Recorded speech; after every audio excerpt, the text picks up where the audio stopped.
The following is a free-for-download audiobook available on KrishnaPath.org. Bhagavad Gita as it is, by His Divine Grace A.C. Bhaktivedanta Swami Prabhupada. Chapter 6, Sāṅkhya Yoga. Text 1. Shri Bhagavan Vacha, Anashrita Karma Phalam, Karyam Karma Karotiya, Sasanyasi Cha Yoga Cha, Na Niragnir Na Chakrira.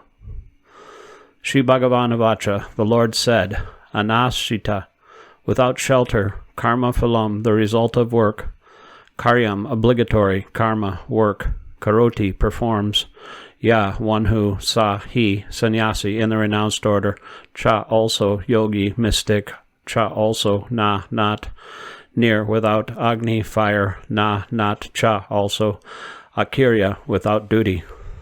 Translation. The Blessed Lord said, one who is unattached to the fruits of his work, and one who works as he is obligated, is in the renounced order of life, and he is the true mystic, not he who lights no fire and performs no work. Purport. In this chapter, the Lord explains that the process of the Eightfold Yoga System is a means to control the mind and the senses. However, this is very difficult for people in general to perform, especially in the age of Kali. Although the Eightfold Yoga System is recommended in this chapter, the Lord emphasizes that the process of Karma Yoga, or acting in Krishna consciousness, is better. Everyone acts in this world to maintain his family and their paraphernalia, but no one is working without some self-interest, some personal gratification, be it concentrated or extended. The criterion of perfection is to act in Krishna consciousness, and not with a view to enjoying the fruits of work. To act in Krishna consciousness is the duty of every living entity, because all are constitutional parts and parcels of the Supreme. The parts of the body work for the satisfaction of the whole body. The limbs of the body do not act for self-satisfaction, but for the satisfaction of the complete whole. Similarly, the living entity who acts for satisfaction of the Supreme Whole and not for personal satisfaction is the perfect sannyasi, the perfect yogi. The sannyasis sometimes artificially think that they have become liberated from all material duties, and therefore they cease to perform Agnihotra yagas, fire sacrifices. But actually they are self-interested because their goal is becoming one with the impersonal Brahman. Such a desire is greater than any material desire, but it is not without self-interest. Similarly, the mystic yogi who practices the yoga system with half-closed or half-open eyes, ceasing all material activities, desires some satisfaction for his personal self. But a person acting in Krishna consciousness works for the satisfaction of the whole, without self-interest. A Krishna-conscious person has no desire for self-satisfaction. His criterion of success is the satisfaction of Krishna, and thus he is the perfect sannyasi, or perfect yogi. Lord Chaitanya, the highest perfectional symbol of renunciation, prays in this way, Najanam nasundarim nirkavitam vajagadisha kamye, mama janmani shre bhavatad bhakti hoitikitayi. Quote, O Almighty Lord, I have no desire to accumulate wealth, nor to enjoy beautiful women, nor do I want any number of followers. What I want only is the causeless mercy of your devotional service in my life, birth after birth. End quote. Text 2. Yam sannyasam iti prahur, yogam tam vidi pandava, nahi asanyasta sankalpa, yogi bhavati kaschana. Yam, what? Sannyasam, renunciation. Iti, thus. Prahu, they say. Yogam, linking with the Supreme. Tam, that. Vidi, you must know. Pandava, O son of Pandu. Na, never. He, certainly. Asanyasta, without giving up. Sankalpa, self-satisfaction. Yogi, a mystic transcendentalist. Bhavati becomes Kashtana, anyone. Translation. What is called renunciation is the same as yoga, or linking oneself with the Supreme, for no one can become a yogi unless he renounces the desire for sense gratification. Purport. Real sannyas yoga or bhakti means that one should know his constitutional position as the living entity and act accordingly. The living entity has no separate independent identity. He is the marginal energy of the Supreme. When he is entrapped by material energy, he's conditioned, and when he is Krishna conscious or aware of the spiritual energy, then he is in his real and natural state of life. Therefore, when one is in complete knowledge, one ceases all material sense gratification or renounces all kinds of sense gratificatory activities. This is practiced by the yogis who restrain the senses from material attachment. But a person in Krishna consciousness has no opportunity to engage his senses in anything which is not for the purpose of Krishna. Therefore, a Krishna conscious person is simultaneously a sannyasi and a yogi. The purpose of knowledge and of restraining the senses as prescribed in the jnana and yoga processes is automatically served in Krishna consciousness. If one is unable to give up the activities of his selfish nature, then jnana and yoga are of no avail. The real aim is for a living entity to give up all selfish satisfaction and to be prepared to satisfy the Supreme. A Krishna-conscious person has no desire for any kind of self-enjoyment. He is always engaged for the enjoyment of the Supreme. One who has no information of the Supreme must therefore be engaged in self-satisfaction, because no one can stand on the platform of inactivity. All these purposes are perfectly served by the practice of Krishna consciousness. Text 3. Arurukshor mune yogam karma karanam uchate yogarudasya tasyaiva sama karanam uchate. Aruruksho, of one who has just begun, yoga. Yamune, of the sage, yogam, the eightfold yoga system. Karma, work, karanam, the cause. Uchate is said to be yoga, eightfold yoga. Arudasya, one who has attained, tasya, his, eva, certainly.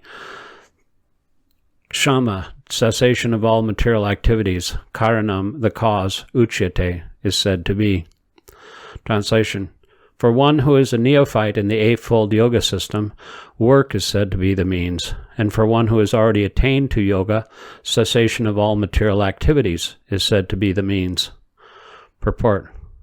The process of linking oneself with the Supreme is called yoga, which may be compared to a ladder for attaining the topmost spiritual realization. This ladder begins from the lowest material condition of the living entity and rises up to the perfect self-realization in pure spiritual life.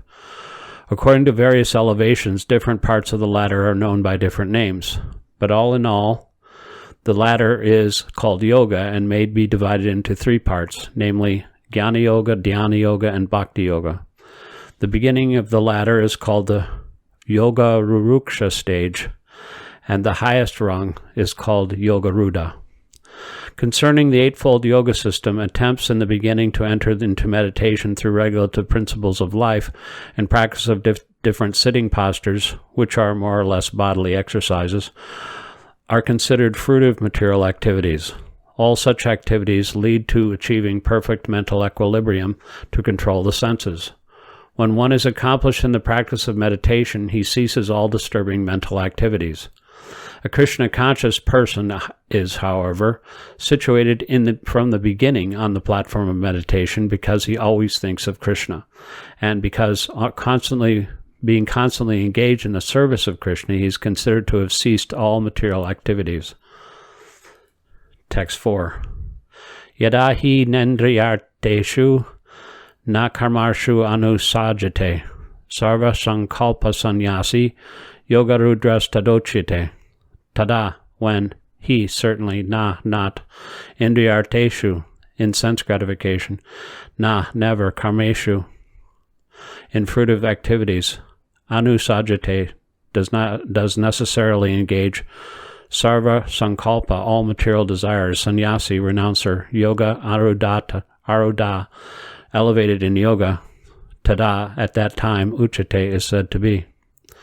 Translation. A person is said to have attained to yoga when, having renounced all material desires, he neither acts for sense gratification nor engages in fruitive activities. Purport. When a person is fully engaged in the transcendental loving service of the Lord, he is pleased in himself, and thus he is no longer engaged in sense gratification or in fruitive activities. Otherwise, one must be engaged in sense gratification, since one cannot live without engagement. Without Krishna consciousness, one must always be seeking self-centered or extended selfish activities. But a Krishna-conscious person can do everything for the satisfaction of Krishna, and thereby be perfectly detached from sense gratification. One who has no such realization must mechanically try to escape material desires before being elevated to the top rung of the yoga ladder. Text 5. Udared atmanat manam, natmanam avasadayet, atmaiva hi atmano bandur, atmaiva rupur atmana. Udaret, one must deliver, atmana, by the mind, atmanam, the conditioned soul, na, never, atmanam, the conditioned soul, avasadayet, put into degradation, atma, mind, eva, certainly, he, indeed, atmana, of the conditioned soul, bandhu, friend, atma, mind, eva, certainly, rupa, or ripu, enemy, atmana, of the conditioned soul. Translation: a man must elevate himself by his own mind, not degrade himself. The mind is the friend of the conditioned soul, and his enemy as well. Purport: the word Atma denotes body, mind, and soul, depending upon different circumstances. In the yoga system, the mind and the conditioned soul are especially important. Since the mind is the central point of yoga practice, Atma refers here to the mind. The purpose of the yoga system is to control the mind and to draw it away from attachment to sense objects. It is stressed herein that the mind must be so trained that it can deliver the conditioned soul from the mire of nescience. In material existence, one is subjected to the influence of the mind and senses. In fact, the pure soul is entangled in the material world because of the mind's ego, which desires to lord it over material nature. Therefore, the mind should be so trained that it will not be attracted by the glitter of the material nature, and in this way the conditioned soul may be saved. One should not degrade oneself by attracting to sense objects. The more one is attracted by sense objects, the more one becomes entangled in material existence. The best way to disentangle oneself is to always engage the mind in Krishna consciousness. The word he is used for emphasizing this point, i.e., that one must do this. It is also said, Manu eva manusanam karanam bandha mokshayo, bandhaya vishaya sango muktyai nirvishayam mana. Quote, for man, the mind is the cause of bondage, and mind is the cause of liberation. Mind absorbed in sense object is the cause of bondage, and mind detached from the sense objects is the cause of liberation. End quote.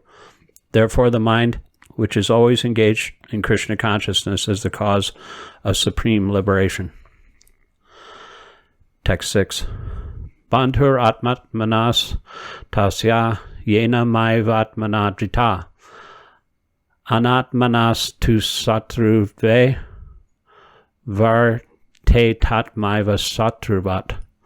Bandhu, friend, atma, mind, atmana, of the living entity, tasya, of him, yena, by whom, atma, mind, eva, certainly, atmana, by the living entity, jita, conquered, anatmana, of one who has failed to control the mind, tu, but, shatrutve, because of enmity, varteta, remains, atma, eva, the very mind, satruvat, as an enemy. Translation: for him who has conquered the mind is the best of friends, but for one who has failed to do so, his very mind will be the greatest enemy. Purport: the purpose of practicing eightfold yoga is to control the mind in order to make it a friend in discharging the human mission. Unless the mind is controlled, the practice of yoga for show is simply a waste of time. One who cannot control his mind lives always with the greatest enemy, and thus his life and its mission are spoiled. The constitutional position of a living entity is to carry out the order of the superior. As long as one's mind remains an unconquered enemy, one has to serve its dictations of lust, anger, avarice, illusion, etc. But when the mind is conquered, one voluntarily agrees to abide by the dictation of the personality of Godhead, who is situated within the heart of everyone as Paramatma. Real yoga practice entails meeting the Paramatma within the heart and then following his dictation. One who takes to Krishna consciousness directly, perfect surrender to the dictation of the Lord follows automatically.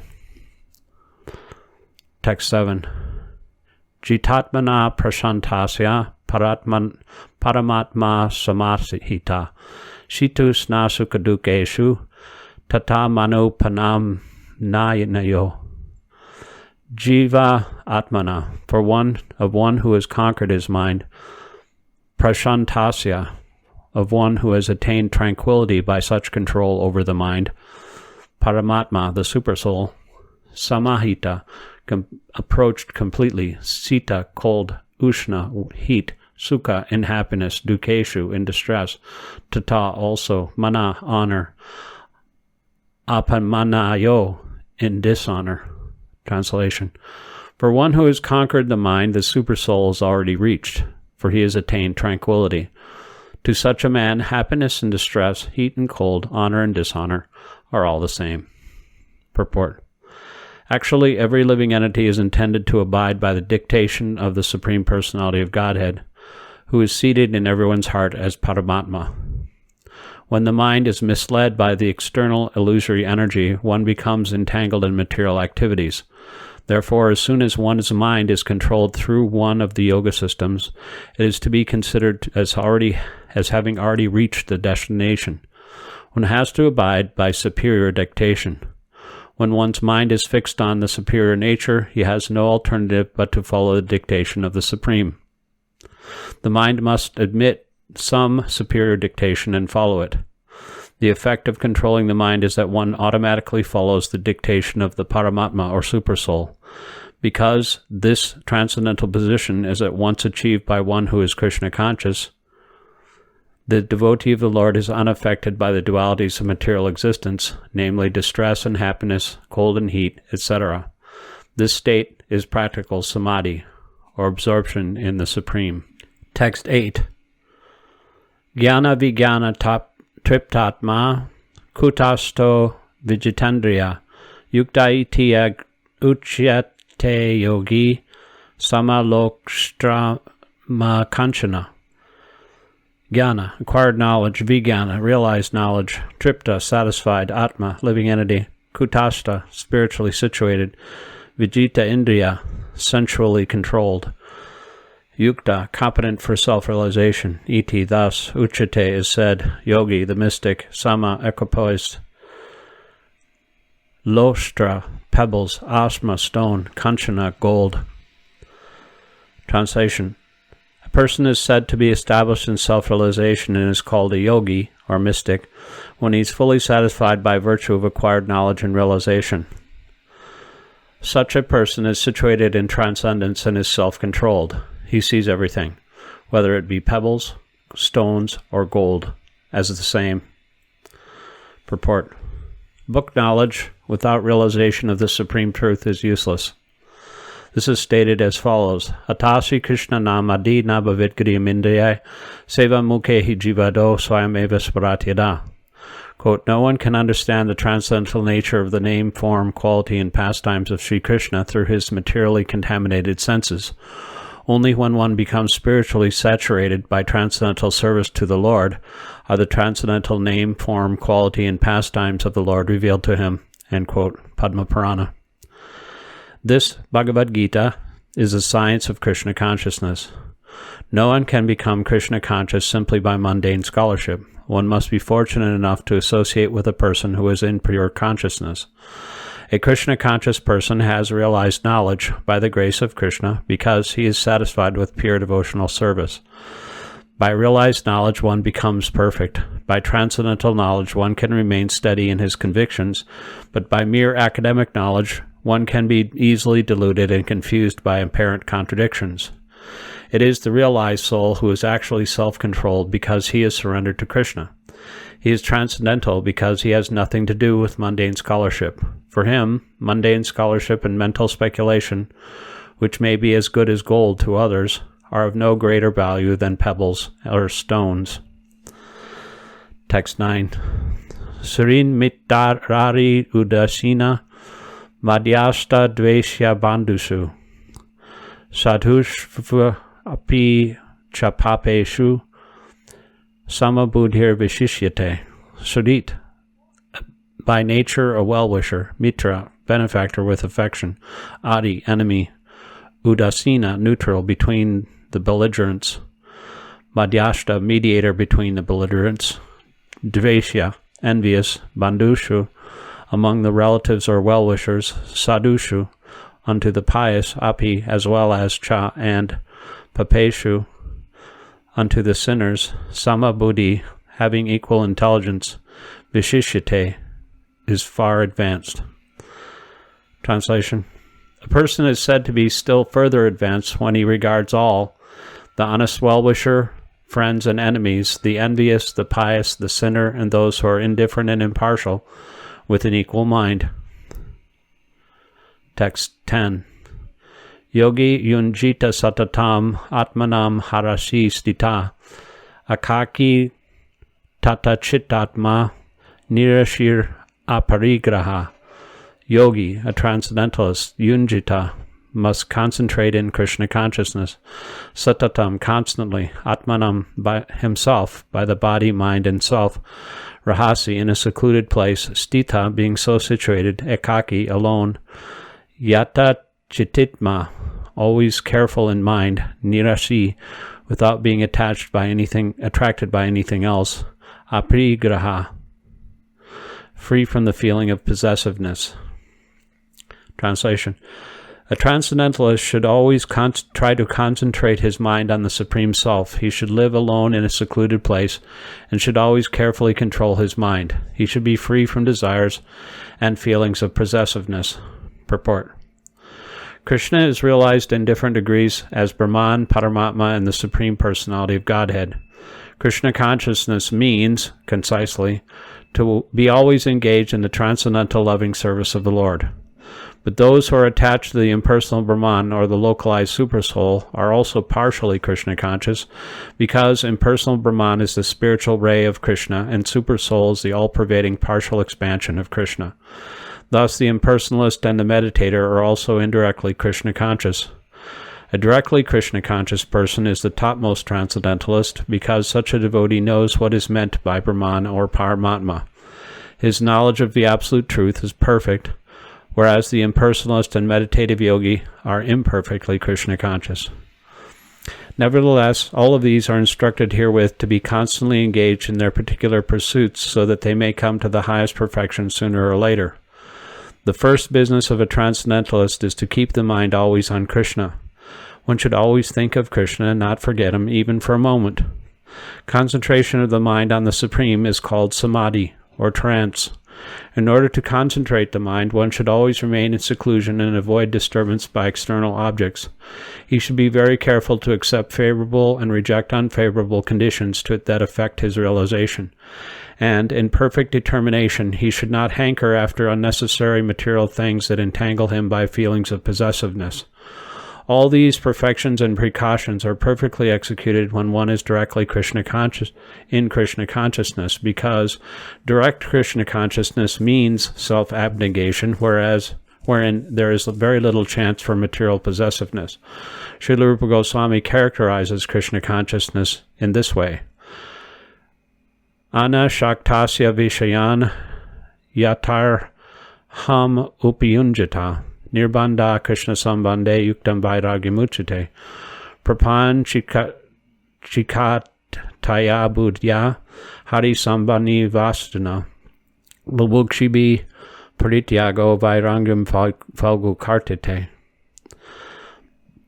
Bhakti Rasamrita Sindhu 2:255 and 256. Quote, when one is not attached to anything but at the same time accepts everything in relation to Krishna, one is rightly situated above possessiveness. On the other hand, one who rejects everything without knowledge of its relationship to Krishna is not as complete in his renunciation. End quote. A Krishna-conscious person well knows that everything belongs to Krishna, and thus he is always free from feelings of personal possession. As such, he has no hankering for anything of his own personal account. He knows how to accept things in favor of Krishna consciousness and how to reject things unfavorable to Krishna consciousness. He is always aloof from material things because he is always transcendental, and he is always alone, having nothing to do with persons not in Krishna consciousness. Therefore, a person in Krishna consciousness is the perfect yogi. Text 11 and 12. Sacho dese pratisthapya shiranam asanam atmana nati uchiritam natinicham chalaijidna kushotaram tatrai kagram manakritva yata chitendriya kriya upa vishayan saneyunjad yogam atma vishuddhaye. Saucho, in sanctified, deshe, in the land, pratisthapya, placing, stiram, firm, usanam, seat, atmana, self-dependent, na, not, ati, to, uchiritam, high, na, nor, ati, to, cha, or nicham, low, chailananja, soft cloth and deerskin, kushotaram, kusha, grass, tata, thereupon, ekagram, one attention, mana, mind, kritva, doing so, yata chitta, controlling the mind, indriya, senses, kriya, activities, upavishya, sitting on, asane, on the seat, yunjat, execute, yogam, yoga practice, atma, heart, vishuddhaya, for clarifying. Translation. To practice yoga, one should go to a secluded place and should lay kusa grass on the ground and then cover it with deerskin and soft cloth. The seat should neither be too high nor too low and should be situated in a sacred place. The yogi should then sit on it very firmly and should practice yoga by controlling the mind and the senses, purifying the heart, and fixing the mind on one point. Purport. Quote, sacred place, end quote, refers to a place of pilgrimage. In India, the yogis, the transcendentalists, or the devotees all leave home and reside in sacred places such as Prayag, Mathura, Vrindavan, Rishikesh, and Hardwar, and in solitary practice yoga where the sacred rivers like the Jamuna and the Ganges flow. But often this is not possible, especially for Westerners. The so-called yoga societies in big cities may be successful in earning material benefit, but they are not at all suitable for the actual practice of yoga. One who is not self-controlled and one whose mind is not undisturbed cannot practice meditation. Therefore, in the Brihadaranyaka Purana, it is said that in the Kali Yuga, the present yuga or age, when people in general are short-lived, slow in spiritual realization, and always disturbed by various anxieties, the best means of spiritual realization is chanting the holy name of the Lord. Harinam, Harinam, Harinam, eva kevalam kalo nishteva, nishteva, nishteva gotyananta. In this age of quarrel and hypocrisy, the only means of deliverance is chanting the holy name of the Lord. There's no other way, there's no other way, there's no other way. End quote. Text 13 through 14. Sāṅkhya shiro grivam daryan achalam stira samprekshya nasikagram swam dishas chana valokayan prasanatma vigatabir brahmachari vrate stita manas samyamya matchito yukta asita matpara. Samam, straight, kaya shira, body and head, grivam, neck, daryan, holding, achalam, unmoved, stira, still, samprekshya, looking, nasika, nose, agram, tip, svam, own, disha, all sides, cha, also, anavalokyayan, not seeing, prashanta, unagitated, atma, mind, vigata, be, devoid of fear, brahmachari vrata, the vow in the vow of celibacy, stita, situated, mana, mind, samyamya, completely subdued, mat, unto me, Krishna, chitta, concentrated, yukta, actual yogi, asita, being so, mat, unto me, para, ultimate goal. Translation. One should hold one's body, neck, and head erect in a straight line and stare steadily at the tip of the nose. Thus, with an unagitated, subdued mind, devoid of fear, completely free from sex life, one should meditate upon me within the heart and make me the ultimate goal of life. Purport. The goal of life is to know Krishna, who is situated within the heart of every living being as Paramatma, the four-handed Vishnu form. The yoga process is practiced in order to discover and see this localized form of Vishnu, and not for any other purpose. The localized Vishnu Murti is the plenary representation of Krishna dwelling within one's heart. One who has no program to realize this Vishnu Murti is uselessly engaged in mock yoga practice and is certainly wasting his time. Krishna is the ultimate goal of life, and the Vishnu Murti situated in one's heart is the object of yoga practice. To realize this Vishnu Murti within the heart, one has to observe complete abstinence from sex life. Therefore, one has to leave home and live alone in a secluded place, remain seated as mentioned above. One cannot enjoy sex life daily at home or elsewhere and attend so-called yoga class and thus become a yogi. One has to practice controlling the mind and avoiding all kinds of sense gratification, of which sex life is the chief. In the rules of celibacy written by the great sage Yajnavalkya, it is said, Karmana manasa vacha sarvavastashu sarvada, sarvatra maituna grityago brahmacharyam prachaksate. Quote, the vow of brahmacharya is meant to help one completely abstain from sex indulgence in work, words, and mind, at all times and under all circumstances and in all places. End quote. No one can perform correct yoga practice through sex indulgence. Brahmacharya is taught, therefore, from children when one has no knowledge of sex life. Children at the age of 5 are sent to the Gurukul, or the place of the spiritual master, and the master trains the young boys in the strict discipline of becoming brahmacharis. Without such practice, no one can make advancement in any yoga, whether it be dhyana, jnana, or bhakti. One who, however, follows the rules and regulations of married life, having sexual relationship only with his wife, and that also under regulation, is also called brahmachari. Such a restrained householder brahmachari may be accepted in the bhakti school, but the Gyan and Dhyana schools do not admit even householder brahmacharis. They require complete abstinence without compromise.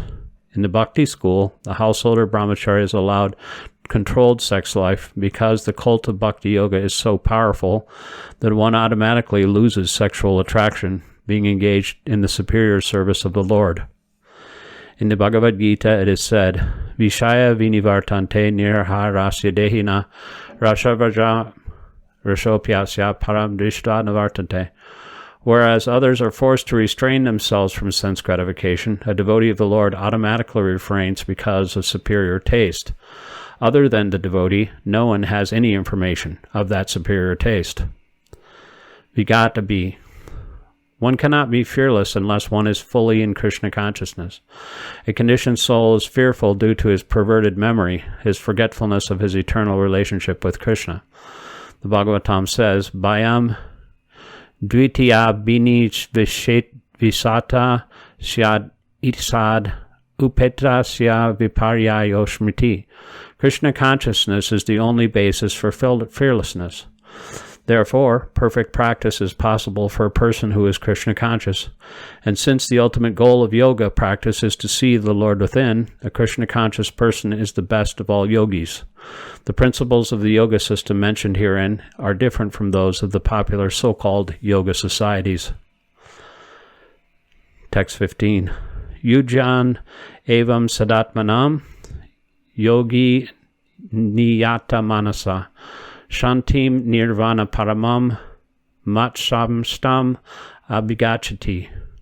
Yunjan, practicing like this, evam, as mentioned above, sada, constantly, atmanam, body, mind, and soul, yogi, the mystic transcendentalist, niyata manasa, regulated mind, shantim, peace, nirvana paramam, cessation of material existence, matstanam, in the spiritual sky, the kingdom of God, adhigachati, does attain. Translation. Thus, practicing control of the body, mind, and activities, the mystic transcendentalist attains the kingdom of God, or the abode of Krishna, by cessation of material existence. Purport. The ultimate goal in practicing yoga is now clearly explained. Yoga practice is not for attaining any kind of material facility. It is to enable the cessation of all material existence. One who seeks an improvement in health or aspires for after material perfection is no yogi, according to Bhagavad Gita. Nor does cessation of material existence entail one's entering into, quote, the void, end quote, which is only a myth. There is no void anywhere within the creation of the Lord.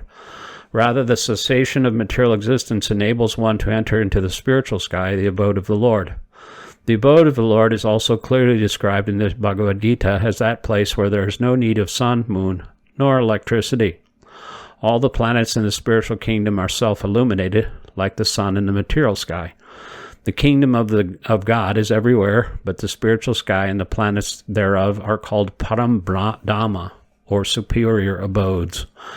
A consummate yogi who is perfect in understanding Lord Krishna, as is clearly stated herein, mat chita mat para mat stanam, by the Lord himself, can attain real peace and can ultimately reach his supreme abode, the Krishna Loka known as Goloka Vrindavan. In the Brahma Samhita it is clearly stated, Goloka eva nastya nivasati akyalatma bhuta, that the Lord, although residing always in his abode called Goloka, is the all-pervading Brahman and the localized Paramatma as well, by dint of his superior spiritual energies. No one can reach the spiritual sky or enter into the eternal abode, Vaikuntha Goloka Vrindavan of the Lord, without proper understanding of Krishna and his plenary expansion, Vishnu.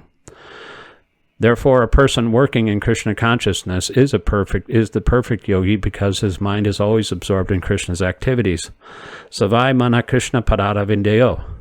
In the Vedas also we learn, tam eva viditva tim rityumiti, quote, one can overcome the path of birth and death only by understanding the Supreme Personality of Godhead, Krishna, end quote. In other words, perfection of the yoga system is the attainment of freedom from material existence, and not some magical jugglery or gymnastic feats to befool innocent people. Text 16. Natyas natas tu yogosti na chaikantam anusnata na chati snapna silasya jagrato naiva charjana na never ati too much asnata of one who eats so two but yoga linking with the supreme asti there is na nor cha also ekantam very low anasnata, abstaining from eating, na nor cha also ati too much, snapna silasya, of one who sleeps too much, jagrata, or one who keeps night watch too much, na not, eva ever, cha and Arjuna, O Arjuna. Translation. There is no possibility of one's becoming a yogi, O Arjuna, if one eats too much, or eats too little, sleeps too much, or does not sleep enough. Purport. Regulation of diet and sleep are recommended herein for the yogis. Too much eating means eating more than is required to keep the body and soul together.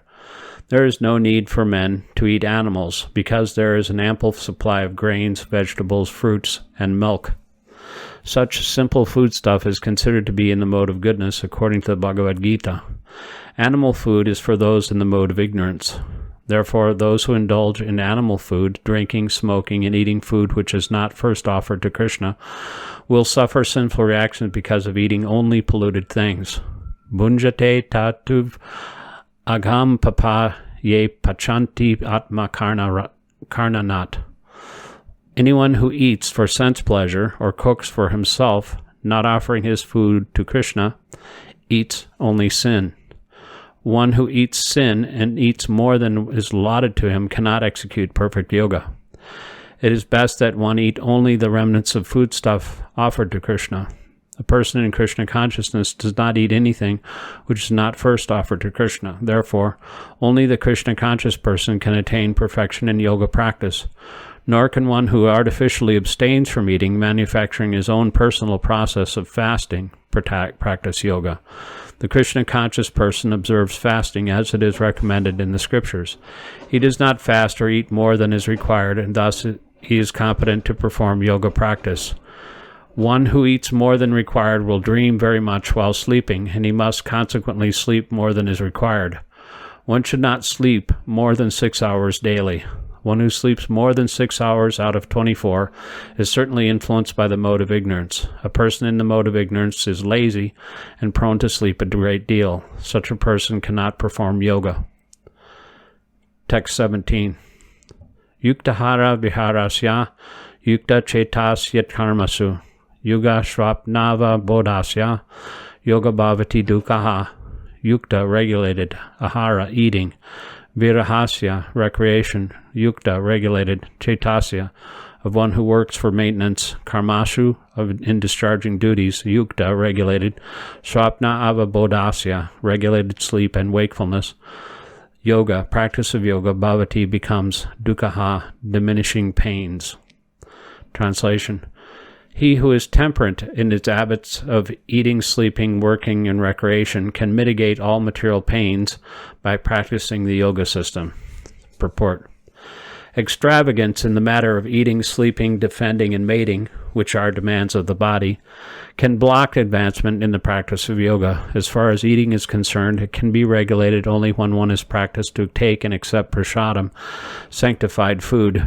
Lord Krishna is offered, according to the Bhagavad Gita, 9:26, vegetables, flowers, fruits, grains, milk, etc. In this way, a person in Krishna consciousness becomes automatically trained not to accept food not meant for human consumption, of which there is not in the category of goodness. As far as sleeping is concerned, a Krishna conscious person is always alert in the discharge of his duties in Krishna consciousness, and therefore any unnecessary time spent sleeping is considered a great loss. A Krishna conscious person cannot bear to pass a minute of his life without being engaged in the service of the Lord. Therefore his sleeping is kept to a minimum. His ideal in this respect is Srila Rupa Goswami, who is always engaged in the service of Krishna, who would not sleep more than 2 hours a day, and sometimes not even that. Haridas Thakur would not even accept prasadam nor even sleep for a moment without finishing his daily routine of chanting with his beads 300,000 names.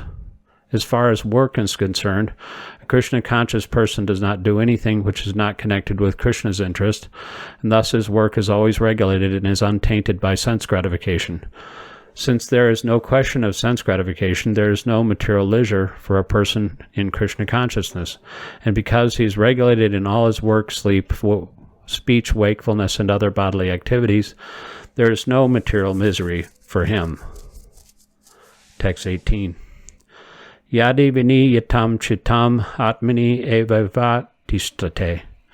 Sapriha sarva kamebhyo yukta iti uchite tada. Yada, when, viniyatam, particularly disciplined, chittam, the mind and its activities, atmani, in the transcendence, eva, certainly, avitistate, becomes situated, nispriha, devoid of sarva, all kinds of kamabhya, material desires, yukta, well situated in yoga, iti, thus, uchyate is said to be tada, at that time. Translation. When a yogi, by practice of yoga, disciplines his mental activities and becomes situated in transcendence, devoid of all material desires, he is said to have attained yoga. Purport. The activities of the yogi are distinguished from those of an ordinary person by his characteristic cessation from all kinds of material desires, of which sex is the chief. A perfect yogi is so well disciplined in the activities of the mind that he can no longer be disturbed by any kind of material desire. This perfectional stage can automatically be attained by persons in Krishna consciousness, as is stated in the Srimad Bhagavatam 9:4-18-20. Savai mana Krishna padada vindeyo vashamsi vakunta vaganarvarnane Karo Harer Mandira Marjan Nadishu Shrutim Chakarachyuta Syat Katodeye Mukunda Lingalaya Darshane Disho Tad Britya Gatash Parshe Nigra Shangamam Grahanam Cha Tatpada Sajoja Sorobe Srimat Tulasya Rasanam Tad Arpite Pado Hare Kshetra Padanu Sarpane Shiro Hrishikesha Padabhivadane Kaman Chadasye Natuk Kama Kamayaya Yato Tamashloka Jana Shraya Rati. Quote, King Ambarish first of all engaged his mind in the lotus feet of Lord Krishna. Then, one after another, he engaged his words in describing the transcendental qualities of the Lord, his hands in marking the temple of the Lord, his ears in hearing of the activities of the Lord, his eyes in seeing the transcendental forms of the Lord, his body in touching the bodies of the devotees, his sense of smell in smelling the scents of the lotus flower offered to the Lord, his tongue in tasting the tulsi leaf offered to the lotus feet of the Lord, his legs in going to the places of pilgrimage and the temple of the Lord, his head in offering obeisances unto the Lord, and his desires in executing the mission of the Lord. All these transcendental activities are quite befitting a pure devotee. End quote. This transcendental stage may be inexpressible subjectively by the followers of the impersonal path, but it becomes very easy and practical for a person in Krishna consciousness, as is apparent in the above description of the engagements of Maharaj Ambarish. Unless the mind is fixed on the lotus feet of the Lord by constant remembrance, such transcendental engagements are not practical. In the devotional service of the Lord, therefore, these prescribed activities are called archana, or engaging all the senses in the service of the Lord. The senses and the mind require engagements. Simple abnegation is not practical. Therefore, for people in general, especially those who are not in the renounced order of life, transcendental engagement of the senses and the mind is prescribed above is the perfect process for transcendental achievement, which is called yukta in the Bhagavad Gita. Text 19. Yata dipo nivasthasto nengate sopamashmrita yogino yata chitasya yunjato yogamatmana. Yata, as dipa, a lamp, nivatashta, in a place without wind, na, does not, ingate, waver, sa upama, compared to that, smrita, likened, yogina, of the yogi, yata chitasya, whose mind is controlled, yunjata, constantly engaged in yogam, meditation, atmana, on transcendence. Translation: as a lamp in a windless place does not waver, so the transcendentalist whose mind is controlled remains always steady in his meditation on the transcendent self. Purport: a truly Krishna-conscious person, always absorbed in transcendence, in constant undisturbed meditation on his worshipable Lord, is as steady as a lamp in a windless place. Text 20 through 23.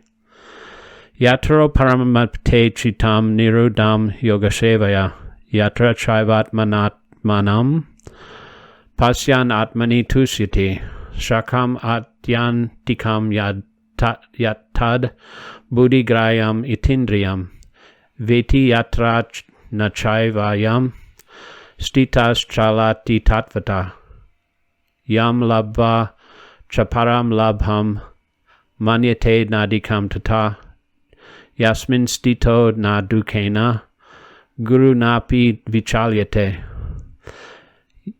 tam viyad duke samyoga viyogam yoga samjitam.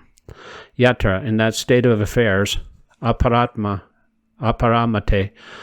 when one feels transcendental happiness, chitam, mental activities, nirudam, restrained from matter, yoga sevaya, by performance of yoga, yatra, in that, cha, also, eva, certainly, atmana, by the pure mind, atmanam, self, pasyan, realizing the position, atmani, in the self, tusyati, becomes satisfied, sukham, happiness, atyanktikam, supreme, tat in which, tat that, buddhi, intelligence, grayam, acceptable, atindriyam, transcendental, veti, knows, ayatra, wherein, na, never, cha, also, eva, certainly, I am, in this, stita, situated, chalati, moves, tatvata, from the truth, yam, that which, labdva, by attainment, cha, also, aparam, any other, labham, gain, manyate, does not mind, na, never, adikam, more than that, tata, from that, yasmin, in which, stita, being situated, na, never, dukena, by miseries, gurunapi, even though very difficult,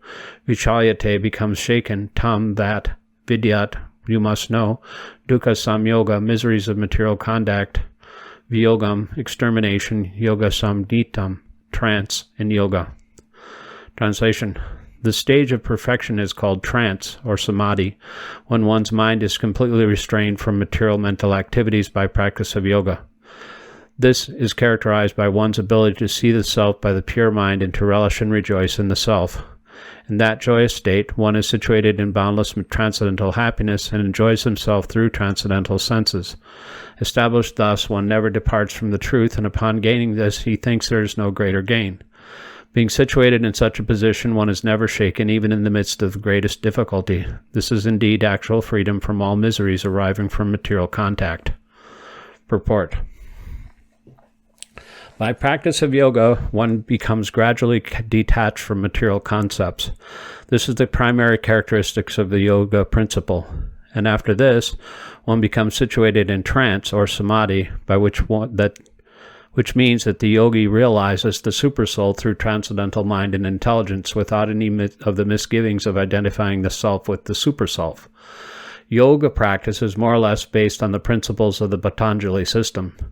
Some unauthorized commentators try to identify the individual soul with the supersoul, and the monists think that this to be liberation, but they do not understand the real purpose of the Patanjali system of yoga. There is an acceptance of transcendental pleasure in the Patanjali system, but the monists do not accept this transcendental pleasure out of fear of jeopardizing the theory of oneness. The duality of knowledge and knower is not accepted by the non-dualist, but in this verse, transcendental pleasure, realized through transcendental senses, is accepted. And this is corroborated by the Patanjali Muni, the famous exponent of the yoga system. The great sage declares in his Yoga Sutras, Purusartha Sanyanam Gurunan Pratispravsava Kaivalyam Sarupa Pratista Vachiti Shaktiriti. This chitti shakti, or internal potency, is transcendental. Purushartha means material religiosity, economic development, sense gratification, and at the end, the attempt to become one with the Supreme. This, quote, oneness with the Supreme, end quote, is called kaivalyam by the monist. But according to Patanjali, this kaivalyam is an internal or transcendental potency by which the living entity becomes aware of his constitutional position. In the words of Lord Chaitanya, this state of affairs is called Chaitadarpanamarjanam, or clearance of the impure mirror of the mind. This, quote, clearance, end quote, is actual liberation, or bhava mahadavagni davapanam. The theory of nirvana, also preliminary, corresponds with this principle. In the Bhagavatam, this is called Surupena Vishvastita. The Bhagavad Gita also confirms this situation in this verse. After nirvana, or material cessation, there is the manifestation of spiritual activities or devotional service of the Lord, known as Krishna consciousness. In the words of the Bhagavatam, Surupena Vivastiti. This is the, quote, real life of the living entity, end quote. Maya, or illusion, is the condition of spiritual life contaminated by material infection. Liberation from this material infection does not mean destruction of the original eternal position of the living entity.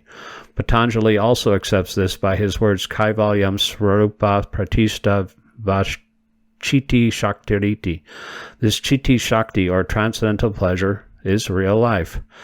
This is confirmed in the Vedanta Sutras as Anandamayo Bhyasat. This natural transcendental pleasure is the ultimate goal of yoga and is easily achieved by execution of devotional service or bhakti yoga. Bhakti yoga will be vividly described in the 7th chapter of Bhagavad Gita. In the yoga system, as described in this chapter, there are two kinds of samadhi, called Sampragnata Samadhi and Asampragnata Samadhi. When one becomes situated in the transcendental position by various philosophical researches, it is called Sampragnata Samadhi. In the Asampragnata Samadhi, there is no longer any connection with mundane pleasure, for one is then transcendental to all sorts of happiness derived from the senses. When the yogi is once situated in that transcendental position, he is never shaken from it. Unless the yogi is able to reach this position, he is unsuccessful.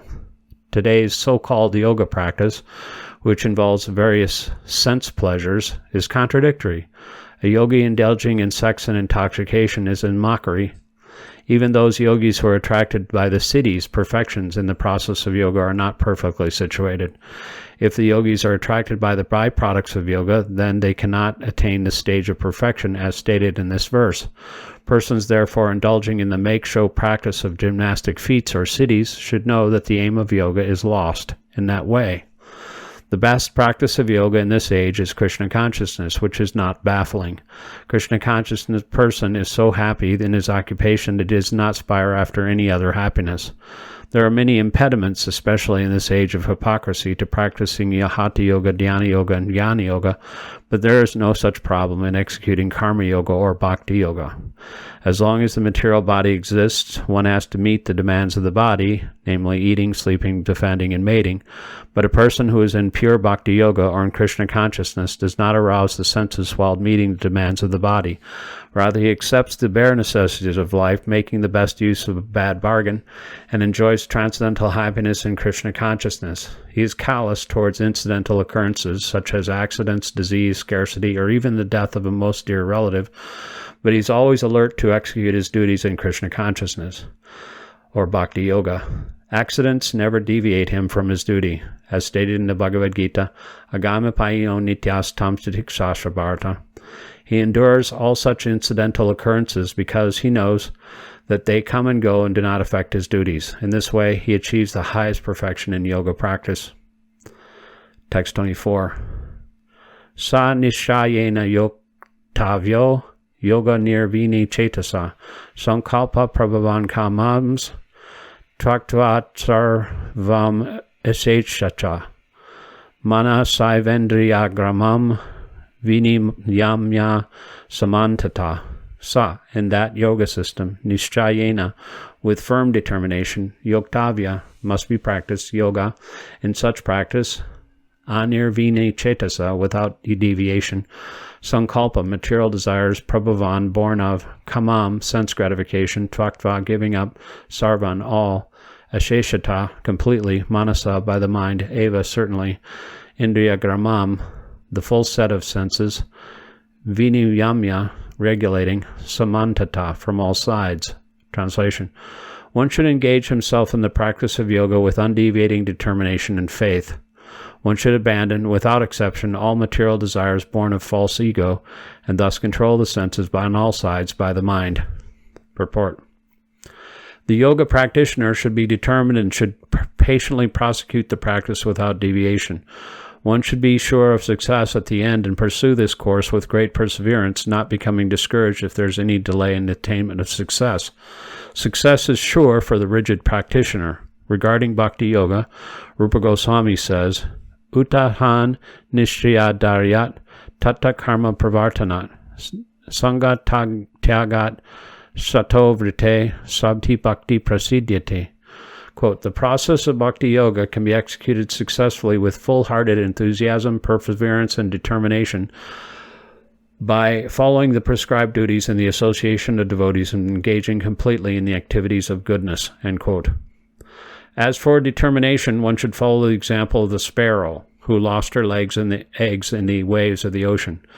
A sparrow laid her eggs on the shore of the ocean, but the big ocean carried away the eggs on its waves.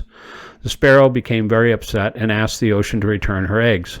The ocean did not even consider her appeal, so the sparrow decided to dry up the ocean. She began to pick out the water in her small beak, and everyone laughed at her for her impossible determination. The news of her activities spread, and at last Garuda, the gigantic bird carrier of Lord Vishnu, heard it. He became compassionate toward his small sister bird, and so he came to see the sparrow. Garuda was very pleased by the determination of the small sparrow, and he promised to help. Thus Garuda at once asked the ocean to return her eggs, lest he himself take up the work of the sparrow. The ocean was frightened at this, and returned the eggs. Thus the sparrow became happy by the grace of Garuda. Similarly, the practice of yoga, especially bhakti yoga and Krishna consciousness, may appear to be a very difficult job. But if anyone follows the principles with great determination, the Lord will surely help, for the Lord helps those who help themselves. Text 25. Sanai sanair upara med buddhya driti gritaya atma samstam manakritva nakinchid api chintayet. Sanai, gradually. Sanai, step by step. Uparamet, hesitated. Buddhya, or buddhya, by intelligence. Driti gritaya, carrying the conviction. Atma stamstan, placed in transcendence. Mana, mind. Kritva, doing so. Na, nothing. Kinchit, anything else. Api, even. Chintayat, be thinking of. Translation. Gradually, step by step, with full conviction, one should become situated in trance by means of intelligence, and thus the mind should be fixed on the self alone and should think of nothing else. Purport.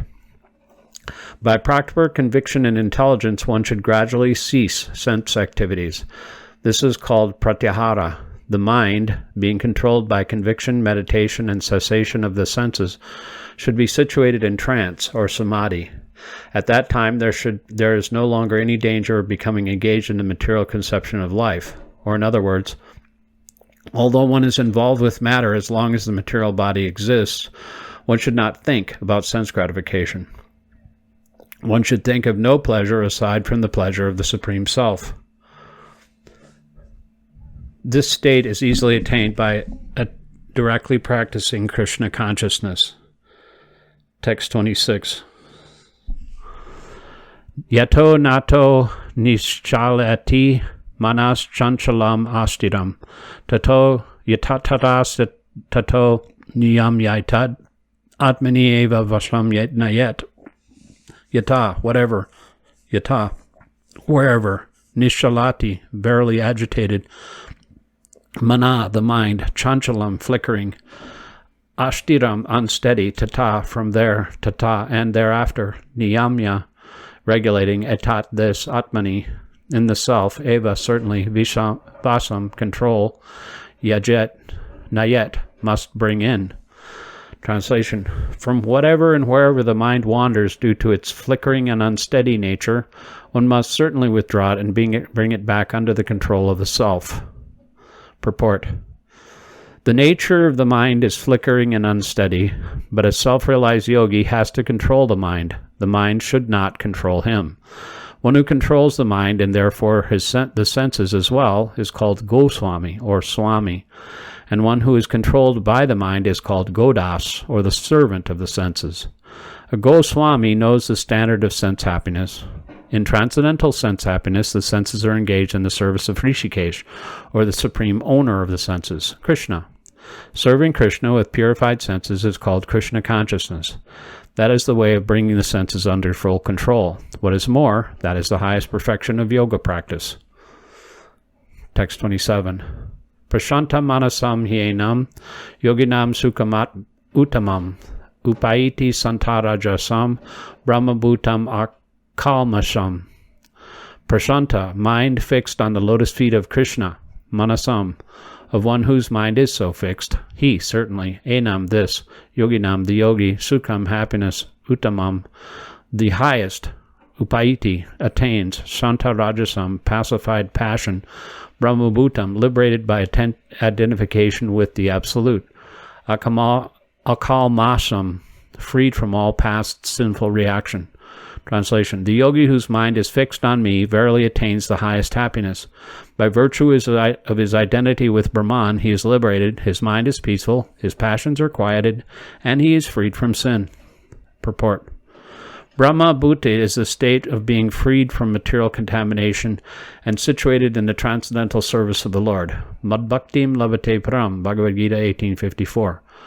One cannot remain in the quality of Brahman, the Absolute, until one's mind is fixed on the lotus feet of the Lord. Savai mana Krishna padara vindyo. To be always engaged in the transcendental loving service of the Lord, or to remain in Krishna consciousness, is to be factually liberated from the mode of passion and all material contamination. Text 28. Yujan evam sadatmanam yoga vigata kalmasa sukhena brahma samsparsham antyantam shukam asnute. Yunjan.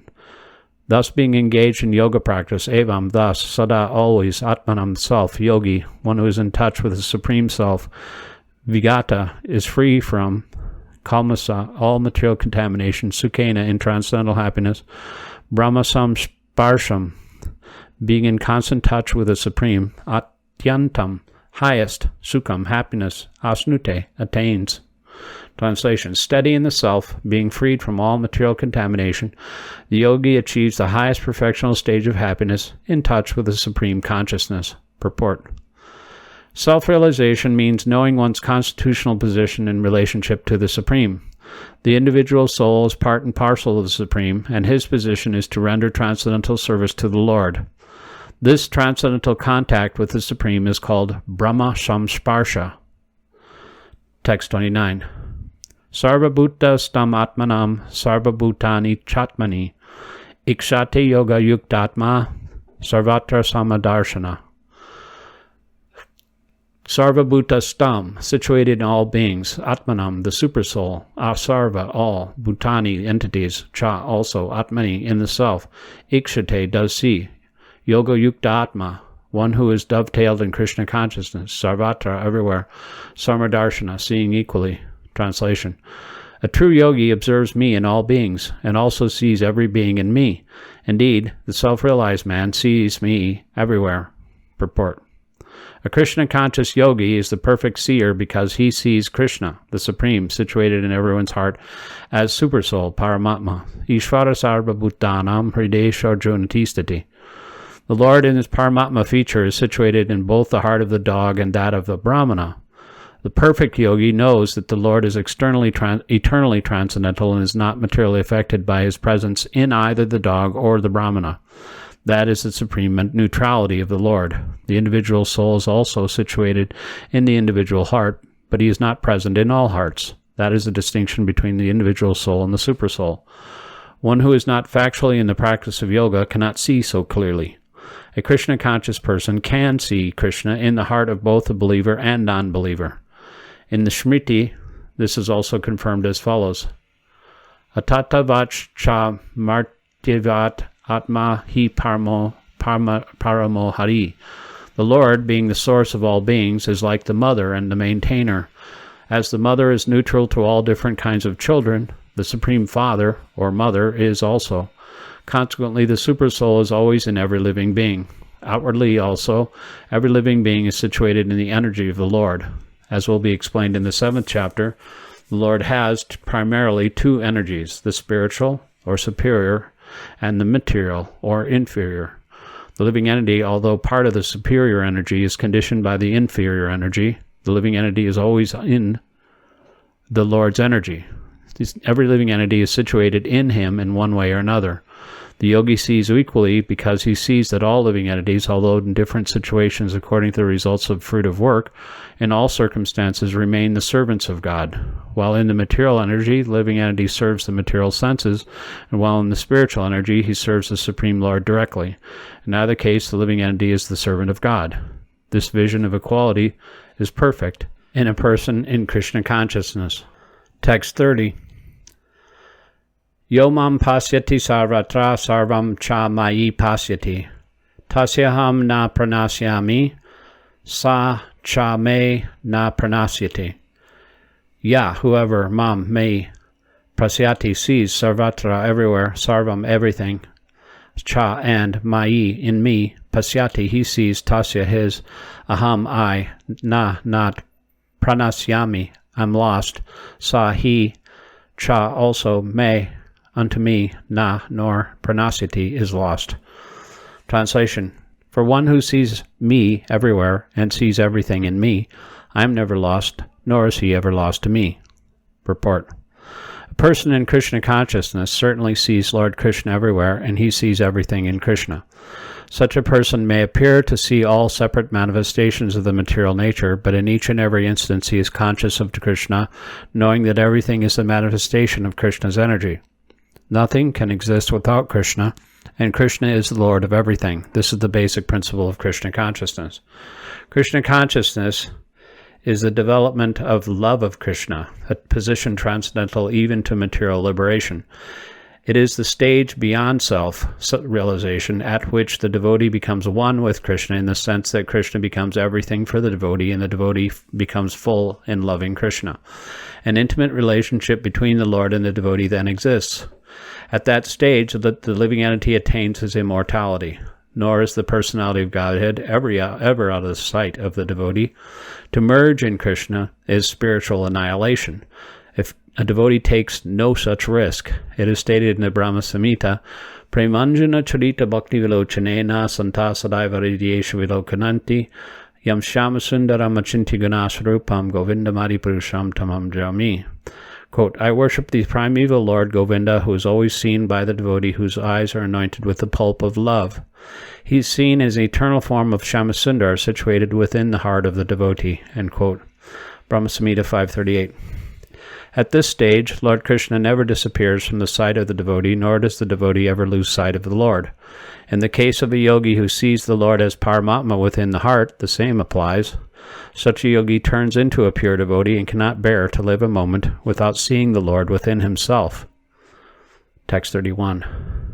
Sarvabhutas ditam yomam bhajati ekatvam ashtita sarvata vartamanopi sa yogi mai vartate. Sarvabhutas ditam, situated in everyone's heart. Ya, he who. Mam, unto me. Bhajati, serves in devotional service. Ekatvam, oneness. Asatita, thus situated. Sarvata, in all respects. Vartmana, being situated. Api, in spite of. Sa, he, yogi, transcendentalist. Mai, unto me. Vartate, remains. Translation. The yogi who knows that I and the Supersoul within all creatures are one, worships me and remains always in me in all circumstances. Purport. A yogi who is practicing meditation on the Supersoul sees within himself the plenary portion of Krishna as Vishnu, with 4 hands, holding conch shell, wheel, club, and lotus flower. The yogi should know that Vishnu is not different from Krishna. Krishna in this form of Supersoul is situated in everyone's heart. Furthermore, there is no difference between the innumerable supersouls present in the innumerable hearts of the living entities, nor is there a difference between a Krishna-conscious person always engaged in the transcendental loving service of the Lord, of Krishna, and a perfect yogi engaged in meditation on the Supersoul. The yogi in Krishna consciousness, even though he may be engaged in various activities while in material existence, remains always situated in Krishna. This is confirmed in the Brahma Bhakti Rasamrita Sindhu of Srila Rupa Goswami. Nikaleshu avashto jivan muktasa uchite.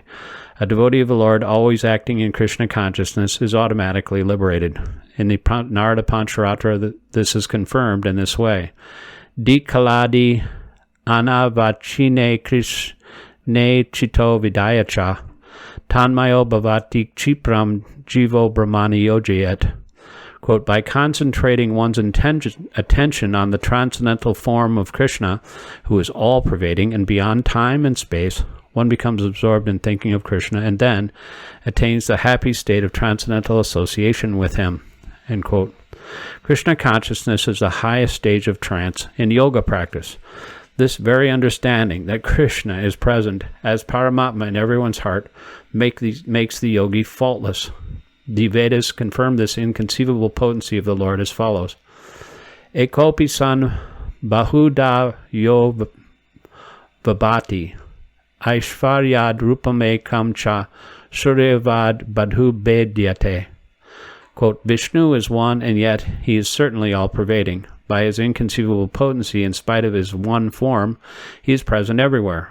As the sun, he appears in many places at once. End quote. Text 32.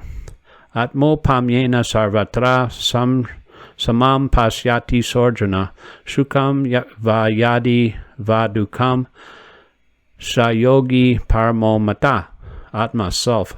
Apamyena, by comparison. Sarvatra, everywhere. Samam, equality. Pasyati, sees. Ya, he who.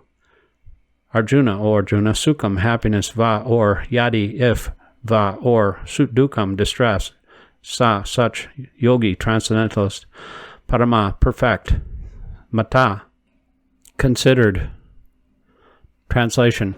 He is a perfect yogi who, by comparison to his own self, sees the true equality of all beings, both in their happiness and distress, O Arjuna.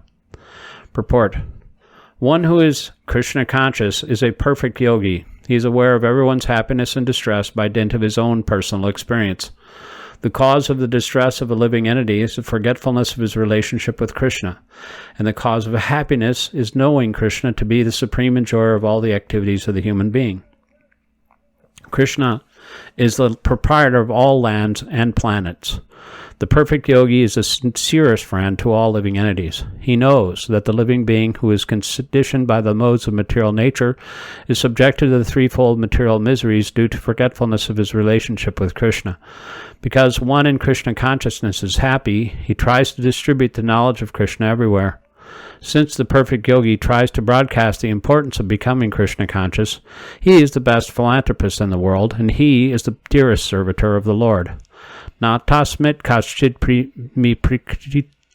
priyakritama.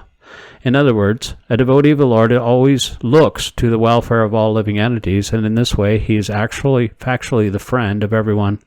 He is the best yogi because he does not desire perfection in yoga for his own personal benefit, but tries for others also. He does not envy his fellow living entities. Here is a contrast between a pure devotee of the Lord and a yogi interested only in his personal elevation. The yogi who is withdrawn to a secluded place in order to meditate perfectly may not be as perfect as a devotee who is trying his best to turn every man toward Krishna consciousness. Text 33. Arjuna Vacha. Yoyam yogas tayo prokta samyena madhusudana eta shrayam napashyami chanchalatvat stitam stiram. Arjuna Vacha. Arjuna said, yeah, the system, ayam, this, yoga, mysticism, tvaya, by you, prokta, described, samyena, generally, madhusudana, O killer of the demon Madhu, etasya, of this, aham, I, na, do not, pashyami, see, chanchalatvat, due to being restless, stitam, situation, stiram, stable. Translation. Arjuna said, O Madhusudana, the system of yoga which you have summarized appears impractical and unendurable to me, for the mind is restless and unsteady. Purport. The system of mysticism described by Lord Krishna to Arjuna, beginning with the words Socha Dese and ending with Yogi Parama, is here being rejected by Arjuna out of feeling of inability. It is not possible for an ordinary man to leave home and go to a secluded place in the mountains or jungles to practice yoga in this age of Kali.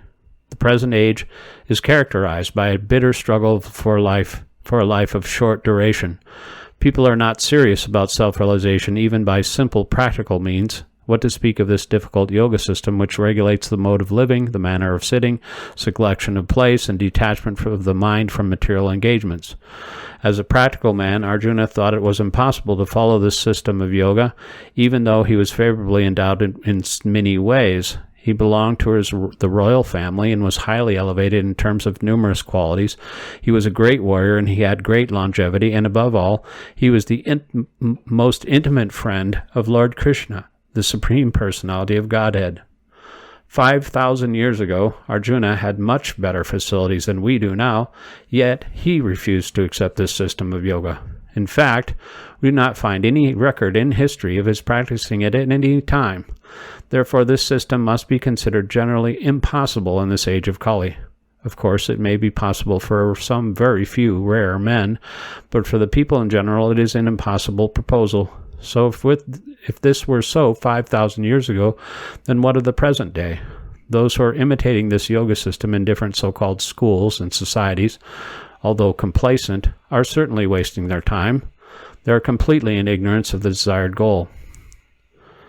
Text 34. Chanchalam hi mana Krishna pramati balavadridam tasyaham nigraham manye dvaira eva suduskaram.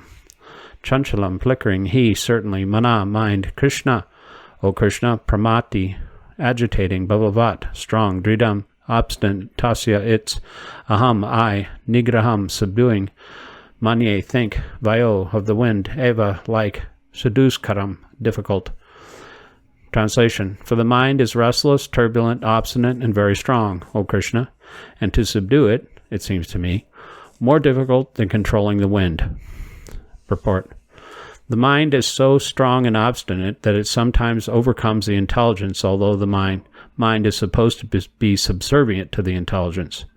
For a man in the practical world who is to fight so many opposing elements, it is certainly very difficult to control the mind. Artificially, one may establish a mental equilibrium toward both friend and enemy, but ultimately no worldly man can do this, for this is more difficult than controlling the raging wind. In the Vedic literatures it is said, Atmanam ratinam bidi sharinam ratamevacha buddhi hintu saratim bidi mana pragrahamevacha indriyani hayana hur vishiyams teshu gocharan Atmandriya mano yukto bhokteti ahur manisaha. Masina. Quote, the individual is the passenger in the car of the material body, and intelligence is the driver. Mind is the driving instrument, and the horse senses are the horses. The self is thus the enjoyer or sufferer in the association of the mind and the senses. So it is understood by great thinkers. End quote. Intelligence is supposed to direct the mind, but the mind is so strong and obstinate that it often overcomes even one's own intelligence. Such a strong mind is supposed to be controlled by the practice of yoga, but such practice is never practical for a worldly person like Arjuna. What can we say of a modern man? The simile used here is appropriate. One cannot capture the blowing wind, and it is even more difficult to capture the turbulent mind. The easiest way to control the mind, as suggested by Lord Chaitanya, is chanting, quote, Hare Krishna, end quote, the great mantra for deliverance in all humility. The method prescribed is Savai Mana Krishna Padada Vindiyo. One must engage one's mind fully in Krishna. Only then will there remain no other engagements to agitate the mind. Text 35. Shri Bhagavan Vacha Asamsayan Mahabaho Mano Durgirna Ham Chalam Abhyasena Tukonteya Viragena Chagiriyate. Shri Bhagavan Vacha, the personality of Godhead, said, Asamsayan, undoubtedly, Mahabaho, O mighty armed one, Mana, mind, Durnigraham, difficult to curb, Chalam, flickering, Abhyasena, by practice, two, but, Konteya, O son of Kunti, Vairagena, by detachment, Cha also, Griyate, can be so controlled. Translation, the Blessed Lord said, O mighty armed Arjuna, son of Kunti, it is undoubtedly very difficult to curb the restless mind, but it is possible by constant practice and detachment. Purport. The difficulty of controlling the obstinate mind, as expressed by Arjuna, is accepted by the personality of Godhead, but at the same time he suggests that by practice and detachment it is possible.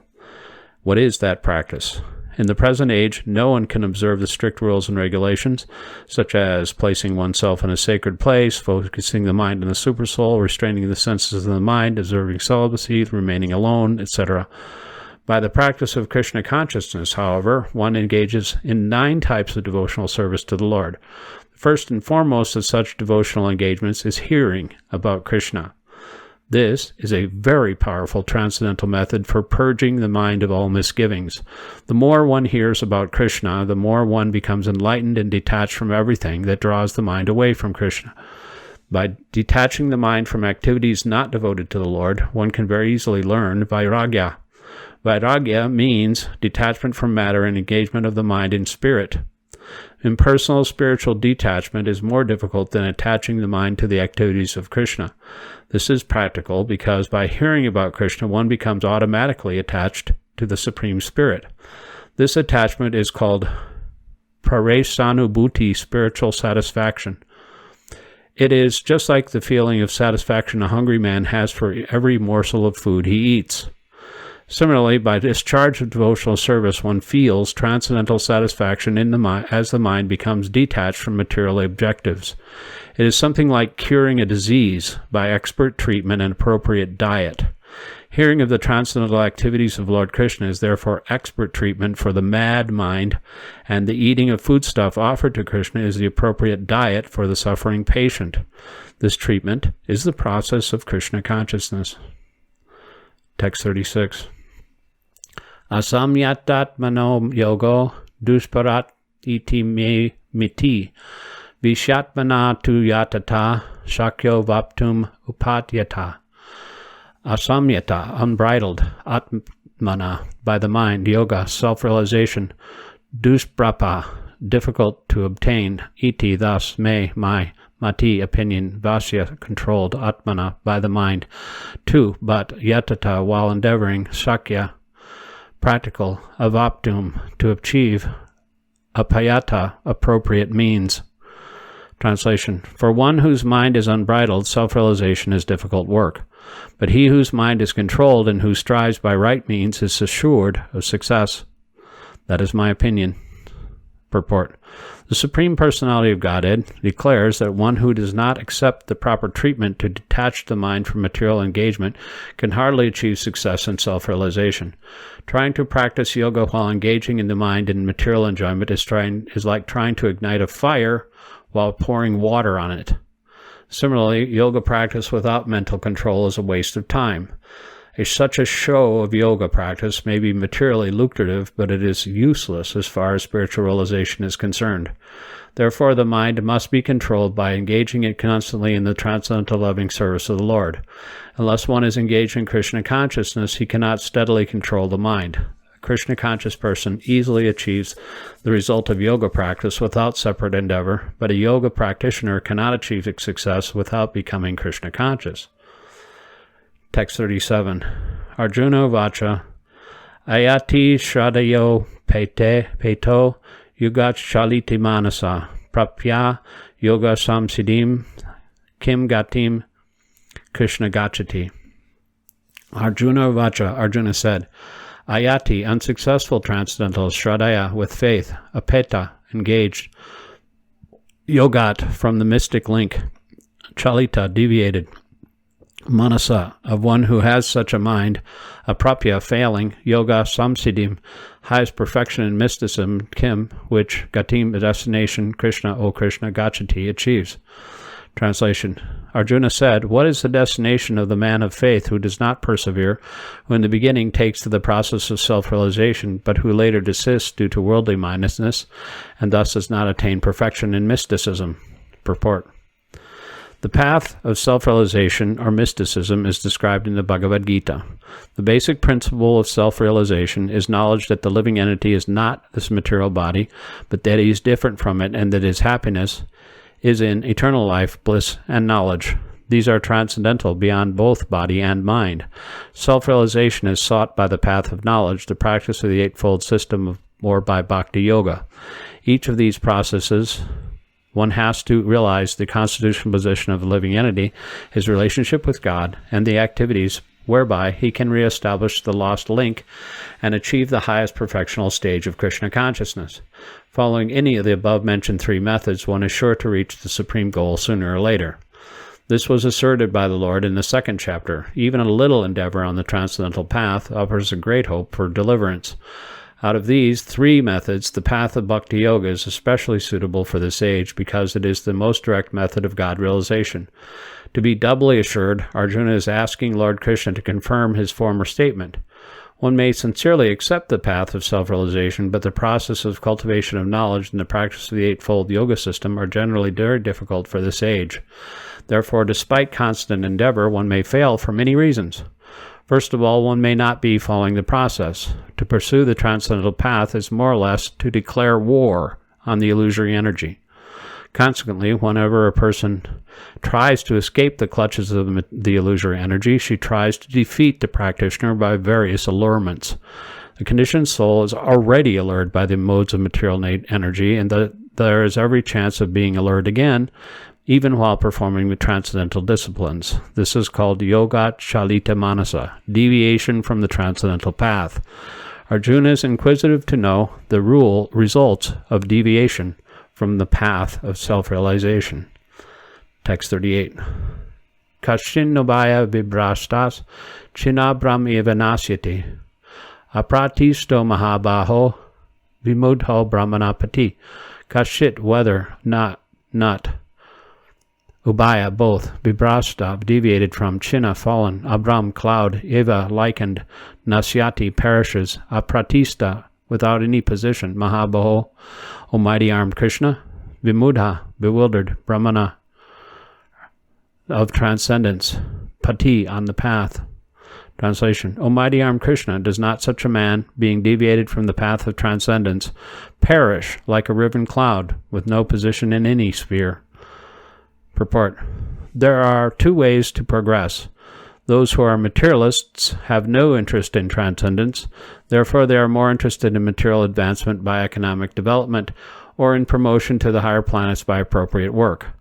When one takes to the path of transcendence, one has to cease all material activities and sacrifice all forms of so-called material happiness.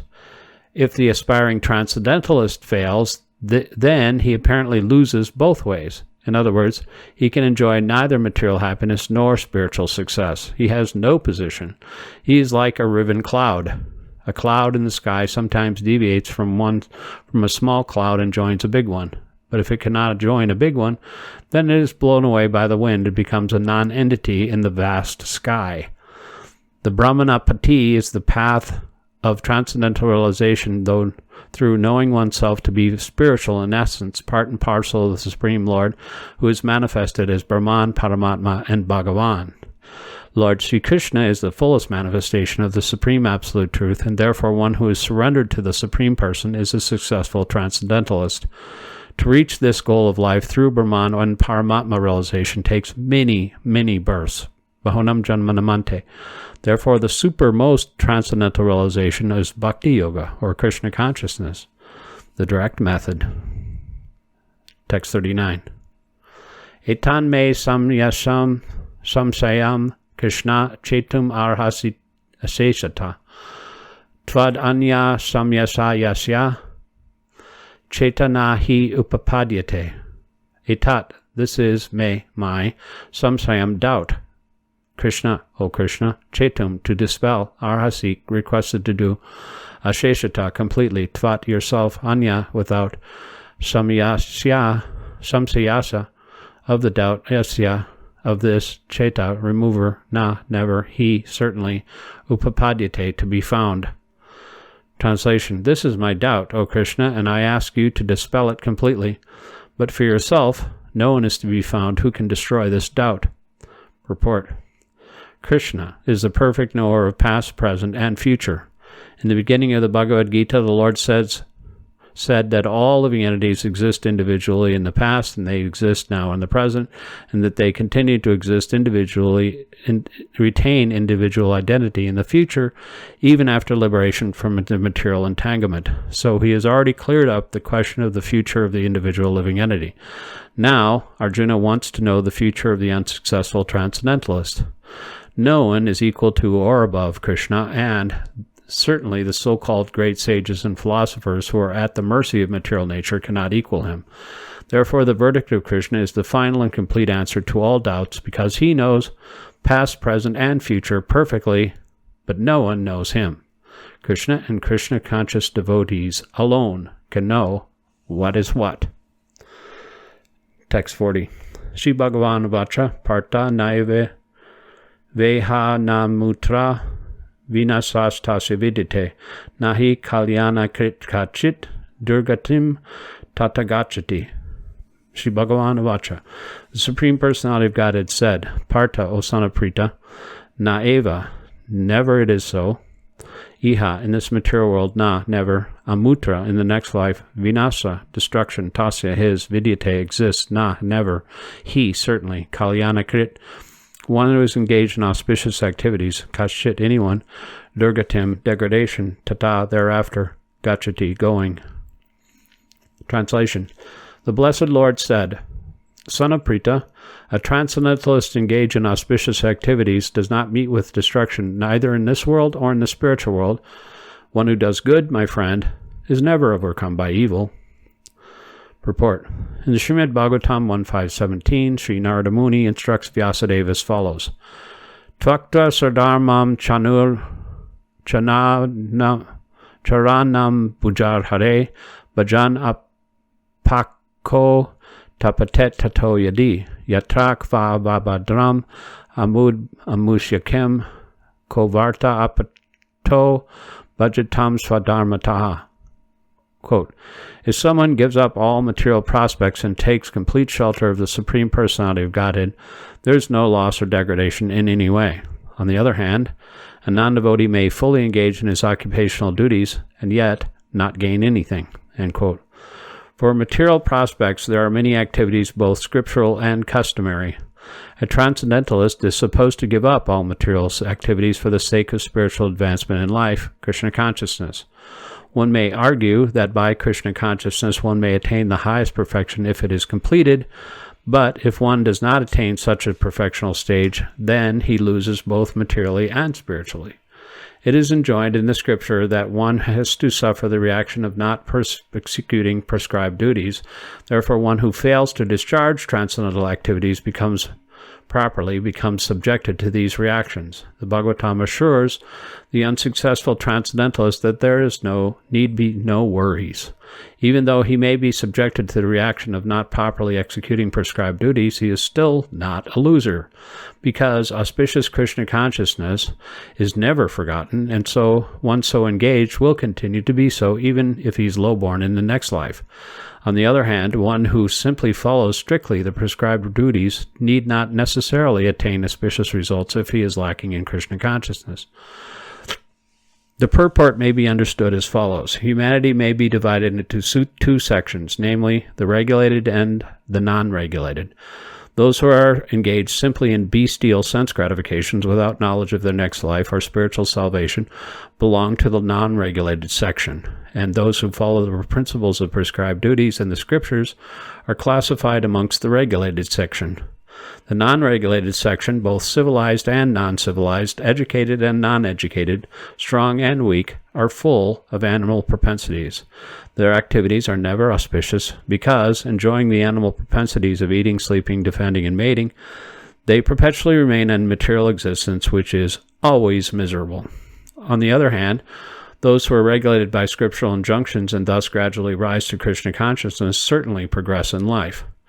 Those who are then following the path of auspiciousness can be divided into three sections, namely, number 1, the followers of scriptural rules and regulations who are enjoying material prosperity.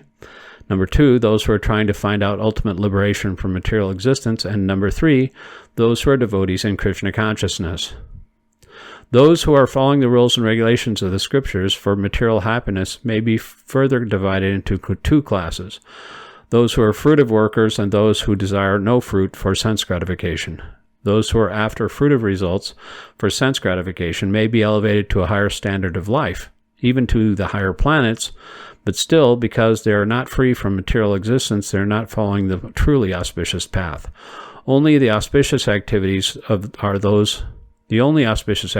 those which lead one to liberation. Any activity which is not aimed at ultimate self-realization or liberation from the material bodily concept of life is not at all auspicious. Activity in Krishna consciousness is the only auspicious activity, and anyone who voluntarily accepts all bodily discomforts for the sake of making progress on the path of Krishna consciousness can be called a perfect transcendentalist under severe austerity. And because the Eightfold Yoga system is directed toward the ultimate realization of Krishna consciousness, such practice is also auspicious, and one who is trying his best in this matter need fear degradation. And no one who is trying his best in this matter need fear degradation. Text 41. Prapya punya kritam lokan usitva shashvati sama sutinam srimatam gehe yoga brasto bhajayate. Prapya, after achieving punya kritam of those who performed pious activities, lokan, planets, usitva, after dwelling, shashvati, many, sama, years, Suchinam, of the pious, Shimatam of the prosperous, Gehe in the house of Yoga Brashta, one who has fallen from the path of self-realization, Abhijayate takes his birth. Translation. The unsuccessful yogi, after many, many years of enjoyment on the planets of the pious living entities, is born into a family of righteous people or into a family of rich aristocracy. Report. The unsuccessful yogis are divided into two classes. One is fallen after very little progress, and one is fallen after a long practice of yoga. The yogi who falls after a short period of practice goes to the higher planets where pious living entities are allowed to enter. After prolonged life there, he is sent back again to this planet to take birth in the family of righteous Brahmana, Vaishnava, or aristocratic merchants. The real purpose of yoga practice is to achieve the highest perfection of Krishna consciousness. But those who do not persevere to such an extent, again, and fail due to material allurements are allowed, by the grace of the Lord, to make full utilization of their material propensities. And after that, they're given opportunities to live prosperous lives in righteous aristocratic families. Those who are born in such families may take advantage of the facilities and try to elevate themselves to full Krishna consciousness. Text 42. Atava yoginam eva kule bhavati dimatam atedi durlabharatam ram loke janma yad idrisham. Atava, or yoginam, of learned transcendentalist eva, certainly kule, in the family of bhavati, takes birth, dimatam, of those who are endowed with great wisdom, etat, this, he, certainly, durlabhatraram, very rare, loke, in this world, janma, birth, yat, that which, idrisham, like this. Translation. Or he takes birth in a family of transcendentalists who are surely great in wisdom. Verily, such a birth is rare in this world. Purport. Birth in a family of yogis or transcendentalists, those with great wisdom, is praised herein, because the child born in such a family receives spiritual impetus from the very beginning of his life. It is especially the case of the Acharya, in the Acharya or Goswami families. Such families are very learned and devoted by tradition and training, and thus they become spiritual masters. In India, there are many such Acharya families, but now they have degenerated due to insufficient education and training. By the grace of the Lord, there are still families that foster transcendentalists generation after generation. It is certainly very fortunate to take birth in such families. Fortunately, both our spiritual master, Om Vishnupad Shri Srimad Bhaktivedanta Saraswati Goswami Maharaj, and our humble self had the opportunity to take birth in such families by the grace of the Lord, and both of us were trained in the devotional service of the Lord from the very beginning of our lives. Later on, we met by the order of the transcendental system. Text 43. Tatra tam buddhi samyogam labate Parvadehikam tatate chatato bhuya samsido kurunandana.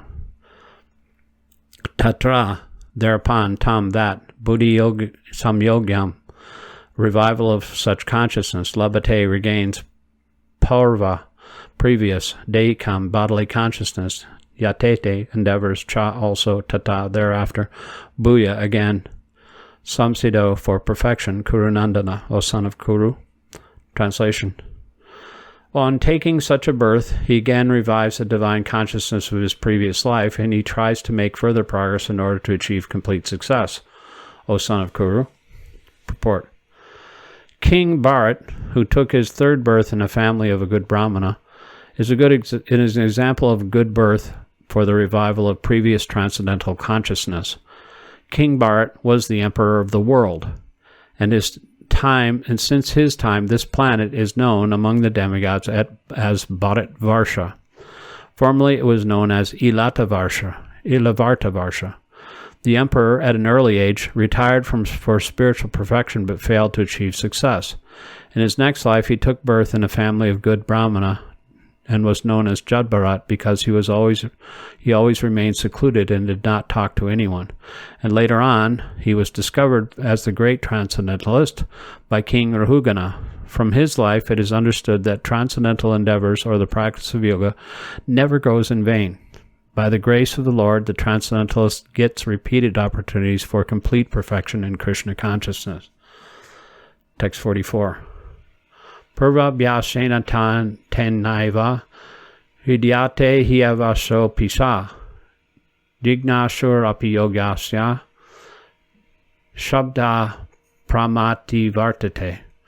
Purva, previous, abhyasena, practice, tena, by the influence of that, eva, certainly, hrihyate, is attracted, he, surely, avasa, helpless, api, also, sa, he, jignasu, willing to know, api, so, yogasya, of yoga, sabda brahma, ritualistic principles of scripture, ativartate, transcends. Translation. By virtue of the divine consciousness of his previous life, he automatically becomes attracted to the yogic principles, even without seeking them. Such an inquisitive transcendentalist striving for yoga stands always above the ritualistic principles of the scriptures. Purport. Advanced yogis are not very much attracted to the rituals of the scriptures, but they automatically become attracted to the yoga principles, which can elevate them to complete Krishna consciousness, the highest yoga perfection. In the Srimad Bhagavatam 3.33.8, such disregard of Vedic rituals by the advanced transcendentalist is explained as follows. Aho bata swapacho togariyan vaji vagre vatarte namatubhyam tepus tepas te juhu vu shashnurarya brahmanuchur namagrinati yete. Quote, O my Lord, persons who chant the holy names of your lordship are far, far advanced in spiritual life, even if born in families of dog-eaters. Such chanters have undoubtedly performed all kinds of austerities and sacrifices, bathed in all sacred places, and finished all scriptural studies. End quote. The famous example of this was presented by Lord Chaitanya, who accepted Thakur Haridas as one of his most important disciples. Although Thakur Haridas happened to take his birth in a Muslim family, he was elevated to the post of Namacharya by Lord Chaitanya due to his rigidly attended principle of chanting 300,000 holy names of the Lord daily. Hare Krishna, Krishna Krishna, Hare Hare, Hare Rama, Rama Rama, Hare Hare. And because he chanted the holy name of the Lord constantly, it is understood that in his previous life he must have passed through all the ritualistic methods of the Vedas, known as Shabda Brahman. Unless, therefore, one is purified, one cannot take to the principle of Krishna consciousness, nor become engaged in chanting the holy name of the Lord, Hare Krishna. Text 45. Pranyatnad atmanastu yoga samsuda kilbisa aneka janma samsidas tato yati param gatim.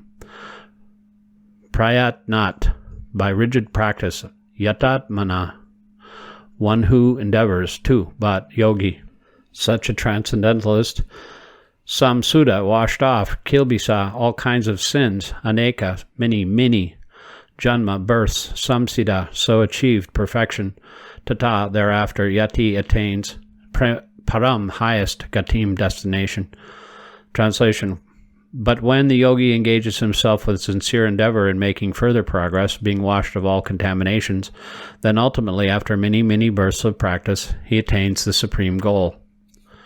Purport. A person born in a particularly righteous, aristocratic, or sacred family becomes conscious of his favorable condition for executing yoga practice. With determination, therefore, he begins his unfinished task, and thus he completely cleanses himself of all material contaminations. When he is finally free from all contaminations, he attains the supreme perfection, Krishna consciousness. Krishna consciousness is the perfect stage of being freed from all contaminations. This is confirmed in the Bhagavad Gita. Yesham tvantagatam papam jananam punya karmanam tedvandam mohanir mukta bhajate mam didavrata. Quote, after many births of executing pious activities, when one is completely freed from all contaminations and free from all illusory dualities, then one becomes engaged in the transcendental loving service of the Lord. End quote. Text 46. Tapashribhyo diko yogi, jnanibhyo pimatodika, karmibhyas chadiko yogi, tasmad yogi vavarjana. Tapasribhya, then the ascetic, adhika greater, yogi, the yogi, janibhya, then the wise, api also, mata considered, adhika greater than, kamibhya, then the fruitive worker, cha also, adhika greater than, yogi, the yogi, tasmat therefore, yogi, a transcendentalist, bhava, just become, Arjuna, O Arjuna. Translation, a yogi is greater than the ascetic, greater than the empiricist, and greater than the fruitive worker. Therefore, O Arjuna, in all circumstances, be a yogi. Purport. When we speak of yoga, we refer to linking up our consciousness with the Supreme Absolute Truth. Such a process is named differently by various practitioners in terms of the particular method adopted.